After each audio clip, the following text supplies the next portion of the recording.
करू शकणार नाही. आपण इतरांना मदत करू, काही सहाय्य करू आणि काही विधी करू, त्याच्यातून जे पुण्य मिळतं त्याला क्षय पुण्य म्हणलेलं आहे. ते पुण्य आपण काही सुख प्राप्त केल्यानंतर नष्ट होतं, पण ते भगवंताचं नाव घेतल्यानंतर जे पुण्य प्राप्त होतं ते अक्षय पुण्य असतं. त्या पुण्याचा कधी नाश होत नाही. मग हे पुण्य प्राप्त करण्याचा संकल्प घेऊन आज इथून आपण जावा. मग आम्ही आमचं जे काही कार्यक्रम आयोजित केलेला आहे, भक्त आमचे जे हरिकृष्णाचे भक्त आहेत गेल्या 1 महिन्यापासून या उत्सवाची तयारी करत आहेत, मेहनत घेत आहेत. का? कारण एकच उद्देश आहे की आपल्यासारख्या सर्व जीवांना या हरिनामाचा लाभ झाला पाहिजे, भक्तीचा लाभ झाला पाहिजे. आणि हा कार्यक्रम आयोजित केल्यानंतर आज आपल्यापैकी एखादा जरी व्यक्ती या हरिनामाला आपल्या हृदयामध्ये धारण करून त्याचं उच्चारण करत आपल्या घरी गेला तर आम्ही काय समजू? या सर्व कार्यक्रमाचा यश समजू.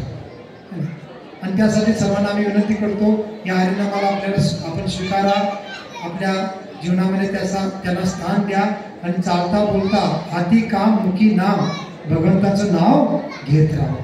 हरे कृष्णा कृष्णा कृष्णा हरे हरे, हरे राम राम राम हरे हरे.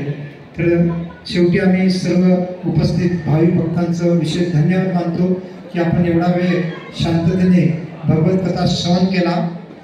तर आपल्याला एखादा फिल्म पाहायला गेलं किंवा इतर काही कार्य करायला गेलं तर वेळ कसा जातो कळत नाही, परंतु भगवत कथा ऐकताना थोडा वेळ झाला तर आपल्याला फार कंटाळवाणं वाटतं. परंतु खरोखर आम्ही सर्वांचं कौतुक करतो की आपण एवढ्या मोठ्या संख्येमध्ये जर बसून राहिला, भगवंताची कथा श्रवण केला तर निश्चित आपल्या सर्वांवर भगवान विशेष कृपा करणार. बरेच भक्त आले, अभिषेक पाहिले, पण तो कथेला थांबले नाहीत, प्रसाद घेऊन लगेच निघून गेले.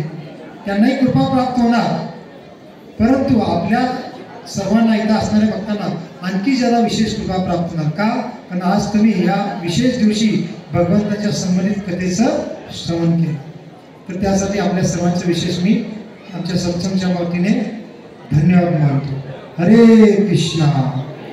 श्री राधा गोविंद भगवान की, श्रील प्रभुपाद की, निताय गौर प्रेमानंदे.